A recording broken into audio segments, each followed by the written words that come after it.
माँ दुर्गा और रक्तबीज की कथा। सृष्टि के आरंभ से ही जब जब अधर्म और अन्याय बढ़ा है, तब तब देवी शक्ति ने अवतार लेकर संसार को दुष्टों से मुक्त किया है। ऐसी ही एक पौराणिक कथा है माँ दुर्गा और राक्षस रक्तबीज की। बहुत समय पहले असुरों का आतंक चारों ओर फैल गया था।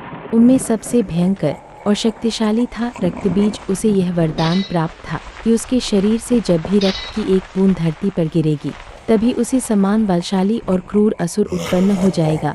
इस वरदान के कारण देवता, दानव या कोई भी योद्धा उसका वध नहीं कर पाता था। युद्ध के समय उसके शरीर से गिरी हर बूंद से असंख्य देवता अत्यंत चिंतित हो उठे। वे सभी मिलकर भगवान शिव, विष्णु और ब्रह्मा के पास पहुँचे और अपनी व्यथा सुनाई। तब तीनों महादेवताओं की सम्मिलित शक्तियों से आदिशक्ति माँ दुर्गा का प्राकट्य हुआ। देवी ने वचन दिया कि वह देवताओं को भयमुक्त कर रक्तबीज का अंत करेंगी। में माँ दुर्गा अपने सिंह पर सवार होकर पहुंची। उनके तेज और दिव्य स्वरूप को देखकर देवताओं में उत्साह भर गया। देवी ने अपने शस्त्रों से राक्षसों का संहार करना आरंभ कर दिया। रक्तबीज भी अपने असुरों की सेना के साथ युद्ध के लिए उपस्थित हुआ। उसने देवी पर आक्रमण किया और अपना भीषण रूप धारण कर लिया। माँ दुर्गा ने अपने त्रिशूल, तलवार और बाणों से उस पर प्रहार, लेकिन जैसे ही रक्तबीज के शरीर से रक्त की बूंदें धरती पर गिरी, तुरंत अनेक रक्तबीज उत्पन्न हो गए। रणभूमि असंख्य रक्तबीजों से भर गई। स्थिति अत्यंत विकट हो गई। जितना अधिक देवी उसे घायल करती, उतनी ही बड़ी सेना खड़ी हो जाती।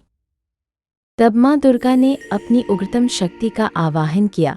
उनके क्रोध से माँ काली प्रकट हुईं। काली का रूप अत्यंत भयावह और प्रचंड था। उन्होंने अपनी विशाल जीभ बाहर निकाल ली और युद्धभूमि में दौड़ पड़ी। जब जब देवी दुर्गा अपने शस्त्रों से रक्तबीज को घायल करती, काली तुरंत अपनी जीभ से उसका रक्त पी लेती। इस प्रकार रक्त की कोई भी बूंद भूमि पर गिरने न पाई। धीरे धीरे रक्तबीज अंततः माँ दुर्गा ने अपने त्रिशूल से रक्तबीज का वध कर दिया। उसकी मृत्यु के साथ ही उसके द्वारा उत्पन्न सभी असुर भी नष्ट हो गए। रणभूमि शांत हो गई और देवताओं ने माँ दुर्गा तथा माँ काली की स्तुति करते हुए उनका आभार प्रकट किया। इस प्रकार माँ दुर्गा ने यह सिद्ध कर दिया कि शक्ति और धैर्य से असंभव भी संभव हो सकता है।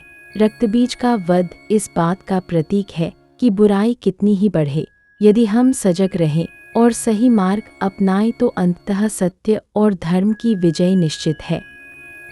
यही कारण है कि नवरात्रि में माँ दुर्गा के इस अद्भुत रूप की पूजा विशेष रूप से की जाती है और उन्हें असुर संहारिणी कहा जाता है।